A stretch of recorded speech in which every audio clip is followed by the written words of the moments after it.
Welcome. This is part 2 of week 2. If you have not seen part 1, please pause here, go watch part 1, and then we'll be right here when you get back.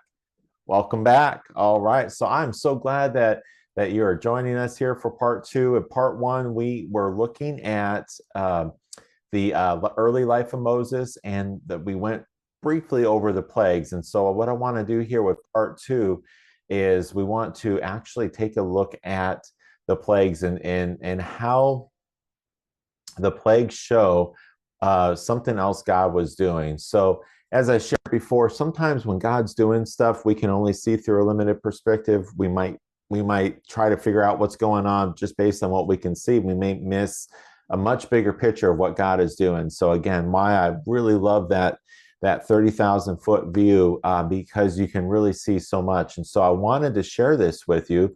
And I thought this was really interesting. It shows from Barnes' Bible chart, it reveals that there was far more happening than merely a series of plagues in the Exodus. Each plague was purposefully utilized by God to demonstrate that He is the one true God. And so look at this. So the water turning to blood, that went against these gods of Egypt. Interesting notes, it was duplicated by the Egyptians. It occurs in Goshen where the Israelites lived, and it created dead fish, which was a putrid smell. The next was frogs, and so they go against these Egyptian gods right here, also duplicated by the Egyptians, and occurs in Goshen where the Israel lives. So you can see the first plagues are occurring in Goshen where the Israelites lived. And the lice is the next plague. And so that went against this god of Egypt, not duplicated by the Egyptians. Occurs in Goshen where the Israelite lived, and attributed to the finger of God. So here we are on the third plague. And look at the fourth one, flies. Goes against this God right here. God now makes separation between the Egyptians and the Israelites. No more plagues from here on out will come upon the Israelites. I believe this is profoundly significant when we get to the book of Revelation. I'll share more about that later, but I believe this is profoundly significant here. All right, disease on cattle. It goes against those gods. It affects the property, death of livestock, and so on and forth. Boils, gods, affects physical bodies. Not only can the magicians not duplicate it, they can't even appear in court. So interesting. And of course, we talked about hail. That goes against these gods. It's the historical uniqueness for such a storm in Egypt, and Pharaoh confesses his sin, but later changes his mind. We talked about that. And then the locusts. And so Egyptian gods are attacked here. And then Pharaoh offers a compromise. Compromise is rejected. Pharaoh again confesses his sin. And darkness goes against these gods here. Stark in Egypt at midnight. Apparently light was still provided for the Israelites in Goshen. So look at what's happening here. The Bible in the New Testament says that we are to walk as children of light. And of course, I looked at last week, Psalm 119, 105. Thy word is a lamp unto my feet and a light unto my path. I got it right, I believe this time, or I mixed it up. I'm not sure. But God's word is light. And in Him, in God, there is no darkness at all. But in the world, we are in darkness. And so as you can see here, the plagues get progressively worse, and it towards the end, you have light separating from darkness. And I believe it is, we see time go on, we're going to see our world get darker and darker. That's kind of the bad news, okay? And I alluded to this last time, that if the Lord tarries, we could see some really rough days ahead for Christians. The good news of that, though, and the other side of that coin is, as the world gets darker, our light actually gets brighter and brighter. Little thing, I don't think you can see it there, but in the night, these little lights here, when it is completely dark in this room, they shine tremendously. My boss made this for me. Kind of keep it up by my office there. I like the yellow and purple colors. Oh yeah, it's in there. There we go. If you get it, you get it. If you don't worry about it. Has nothing to do with the Bible. But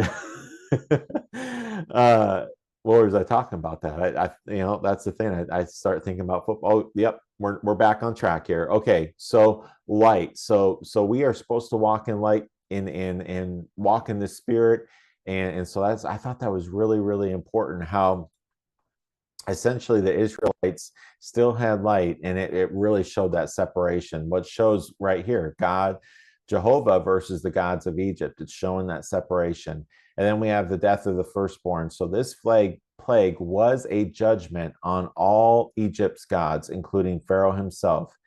And in Exodus 1, Pharaoh had killed the sons of Israel. Now the Lord kills the firstborn and the sons of the Egyptians. Very interesting how and again, just because I've alluded to it, I see connection there where the plagues of Egypt, I believe, directly correlate in a very significant way to what's coming up in Revelation, and we see the judgments of God there. And one thing that God is doing in those judgment in Revelation is showing Himself as the one true God, and there in Revelation and in heaven, you have all the martyrs, and they're saying, "How long? How long?" And God is long suffering, and it just keeps going there. But it's interesting how in the beginning of Exodus we have Pharaoh killing the Egyptians, and now God, one of those judgments is basically God is saying, "Hey, I have power over death and life," and so very, very powerful thought there of how the plagues that we read about in Exodus correspond with the gods there. All right, moving on. So we are going to talk a little bit about the Passover and God's institution of the Passover. So He instructs the Israelites to sacrifice a lamb, and they mark their doorpost with the blood to protect against the coming plague. And so basically the way they would mark the doorposts is they would put some on the top and then on the sides and the bottom, and of course it forms a cross. So very interesting. And of course then when the angel came through and he saw the blood, he would pass over. So when I see the blood, when I see the blood, when I see the blood, I will pass over you. So nothing but the blood. I mean, come on, we could break out into some wonderful hymns right here, but I don't have that gift. So unfortunately, you would not want to hear me sing those. I'll make a joyful noise. That's about all I can do. But we won't do that now. So the death of the firstborn, when the plague strikes, it kills all the firstborn in Egypt, including Pharaoh's son, and he finally allows the Israelites to leave. And so they leave Egypt in haste, taking with them the wealth of the Egyptians. They spoil the Egyptians. And of course, the Passover is a very significant study there. One of the books on my bookcase is 4 Cups, and it goes through the Passover. It's just really, really interesting how it goes from knowing God to finding freedom, discovering your purpose, making a difference. Is just a lot of really interesting things about the Passover. We're really kind of moving quite along because as you can see, we've got a lot of information to cover. But I did want to share this key verse that comes up during this passage of scripture, and that is Exodus chapter 12, verse 13. And the blood shall be to you for a token upon the houses where you are. And when I see the blood, I will pass over you, and the plague shall not be upon you to destroy you when I smite the land of Egypt. And so the Passover marks that pivotal moment of deliverance and redemption. The blood signifies a covenantal sign, and it points to the sacrificial system, which ultimately, again, as I alluded to, points to the ultimate sacrifice of Christ. And it underscores the importance of obedience and faith in God's provision for salvation. If you would have had some Israelites saying, "No, I don't want to do that. I think I can um, have the angel pass over another way. Instead of blood, I'm going to paint it blue. The Passover angel would not have passed over. The angel would have struck them. So it just shows salvation in this way was through one way, and it was through the blood. And today, salvation is one way. Jesus says, I am the way, the truth, and the life. No man cometh unto the Father but by me. Neither is there any other name under heaven given among men whereby we must be saved. And that name is Jesus Christ. So if you are trying to um, get to heaven or have a relationship with God on any other foundation or basis than other through Jesus Christ, you're fooled. It's not going to happen. There's only one way. So that's really, really important to point out there how exclusive that this was. It was exclusively through that blood, and without the shedding of blood, there's no remission. So many different verses that point to that.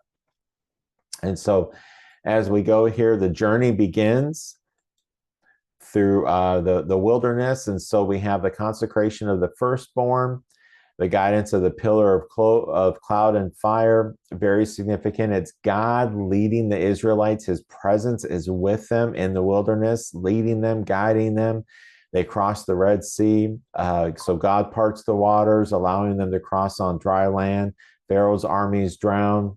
Think of Charleston Heston there in the Ten Commandments. If you're old enough to remember that pivotal moment, every time I read through it, I kind of think of that myself. Such a great way of depicting that. Songs of deliverance and complaints is our next section as we go along here. So we are in Exodus chapter 15. Of course, we have the songs of Moses and Miriam. Interesting, Mary in the New Testament is a version of Miriam. So the name Miriam is a very powerful name in the Bible. Israelites sing a song of praise to God for the deliverance, and the Israelites complain about the bitter water. So they sing praise, and just a few verses later, they complain about the bitter water. So just it shows, and you're going to see Israel kind of go up and then down, up and then down, up and then down. Of course, we get that verse, do all things without murmurings or complaining. We are not to complain. We should just be thankful. Hey, we are delivered. We are free. And God is so good. And instead of just looking at the bitter water and just so, well, the water is bitter, but God will make it clean. I believe. And we are supposed to be filled with faith, not with doubt and complainings. We're supposed to have our eyes fixed on Jesus. And when we do, as I said, the things of earth will grow strangely dim.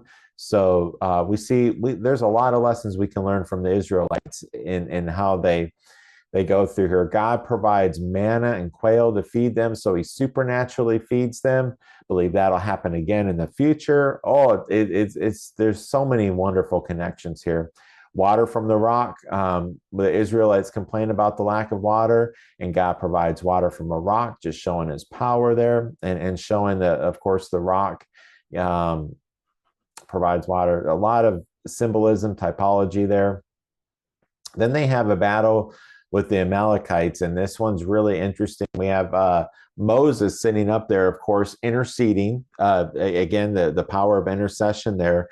And as his arms are up, the Israelites win. But then as his arms go down, because it gets tired, you just stand there maybe for the rest of the video and hold your hands up and see how long it takes for them to get tired. They're going to get tired.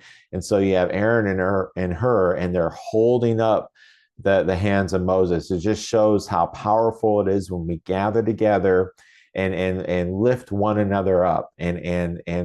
We're not made to do life alone. We're made for community. And so a lot of really interesting lessons there. And so moving right along here, we've got Jethro's visit. I alluded a little bit earlier in that TV show. I'll see if I can find a clip. I'm not sure I'm going to be able to insert it. If I can figure out how to do it, I'll insert it here. But in that clip, it has Moses. And of course, he spent 40 years with Jethro. So Jethro knows Moses. And he's just explaining, yeah, the people come to me with their problems and I solve them. And Jethro's like, to you? they go to you with their problem. Oh yeah, yeah, and I really love Jethro's leadership advice to Moses.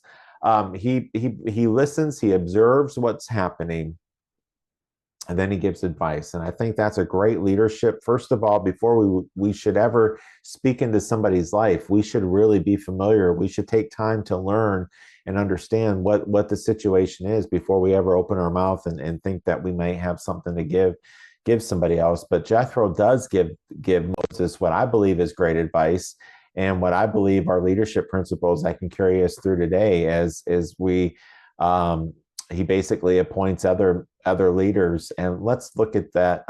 See if I can bring that up in Exodus chapter 18.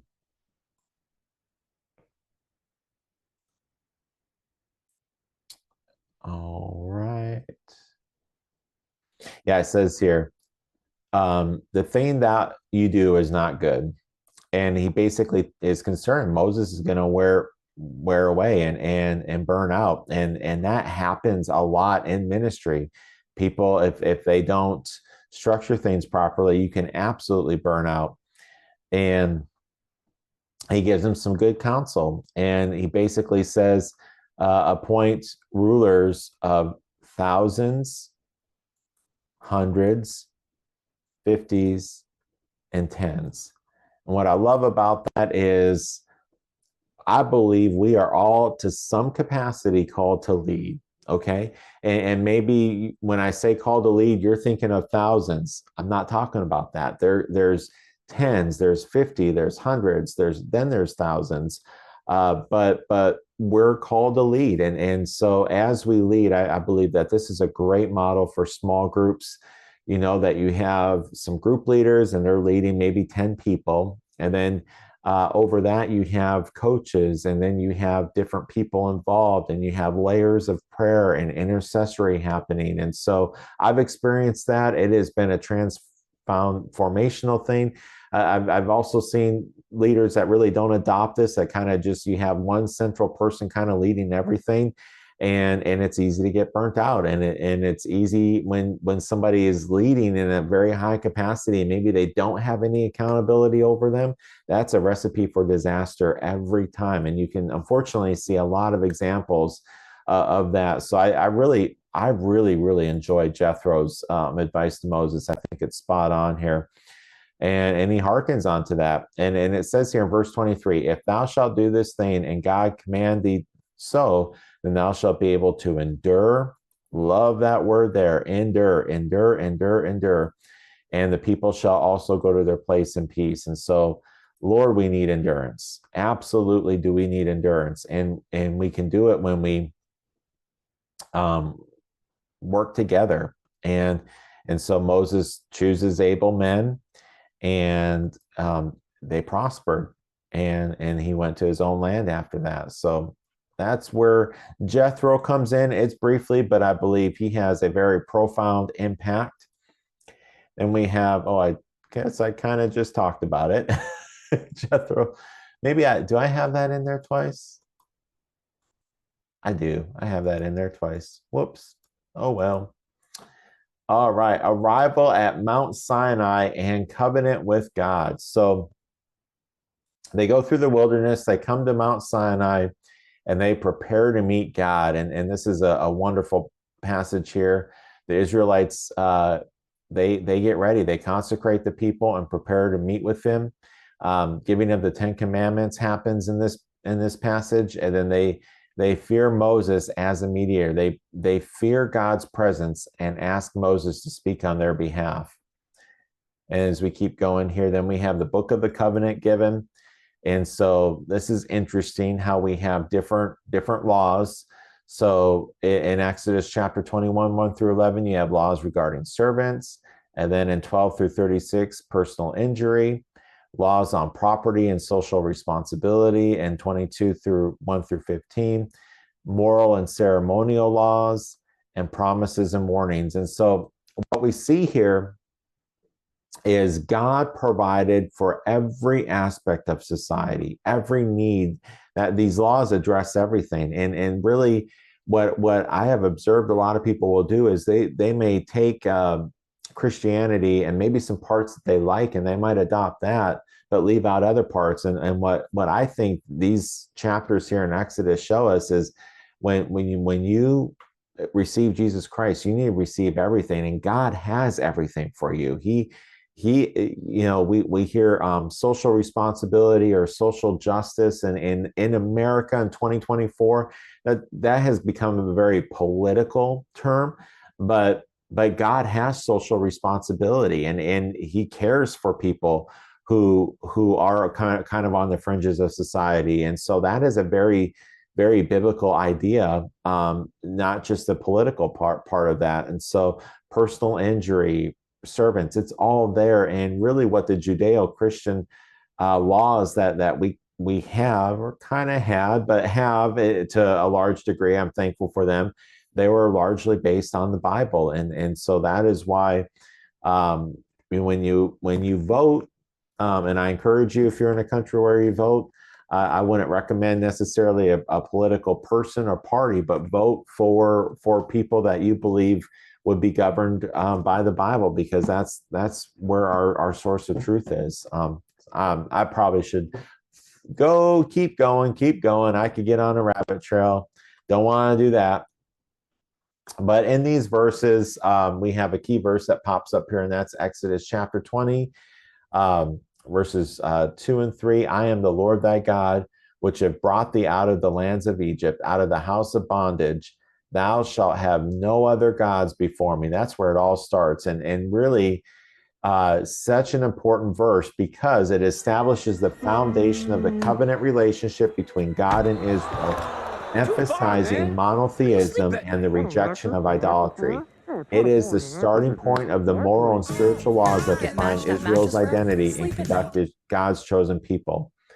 And as we look at a larger picture, what you're going to discover as you read through the sequential story, the Israelites struggle with this verse. They struggle with monotheism. And it is not until after the captivities, kind of spoiling it, I'm the type of person, I like to read to the end of the book to find out what happens and then read through it. So if you're not that type of person, I'm sorry, I may spoil some things. And if this is your first time reading through the Bible, but I'm sorry, not sorry, because I do think it's good to know, even at this point, kind of what's going to happen in the past. And God's saying this. And of course, God, I don't know if we've talked about it here, but you have to think of God is outside of time. He's outside of where kind of time and space of where we look at. So, and he's all knowing. So he knows exactly what's going to happen.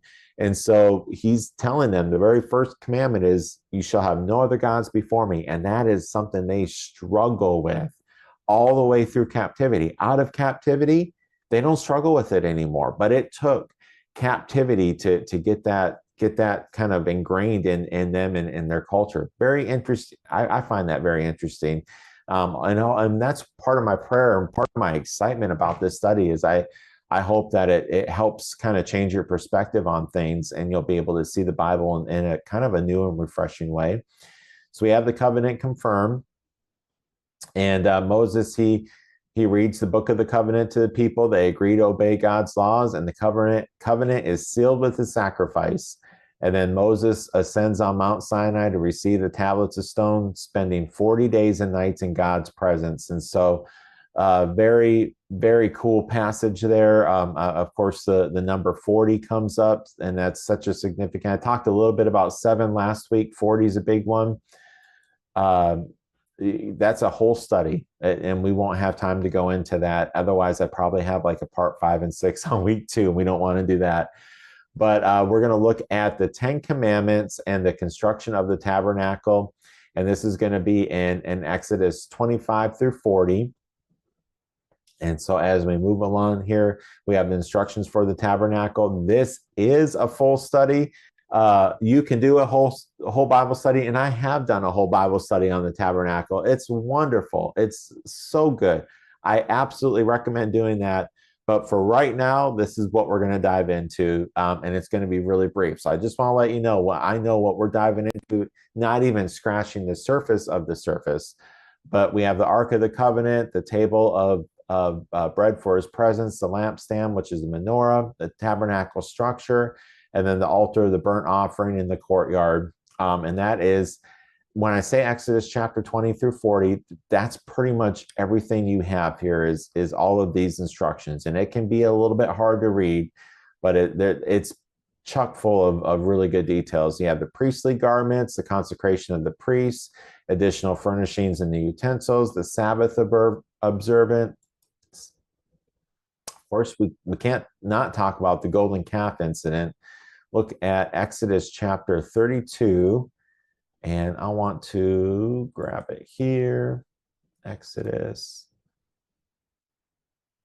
Let's grab 32. So funny, when they saw Moses delay to come down, they gathered themselves together unto Aaron and said, make us gods. I wasn't kidding you when I told you Israel struggles with this. God says, have no other gods before me.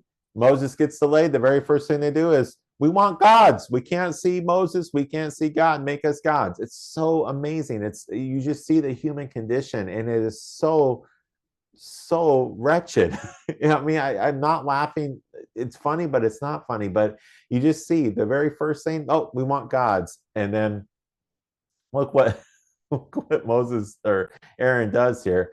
He says, oh, give me your gold earrings. And they break off the earrings, and basically he makes after them a molten calf, and they say, these be thy gods, O Israel. And it's pitiful, it's sad, it's tragic. Moses comes down. I'm seeing here, I love how Aaron says it. I'm trying to find a verse.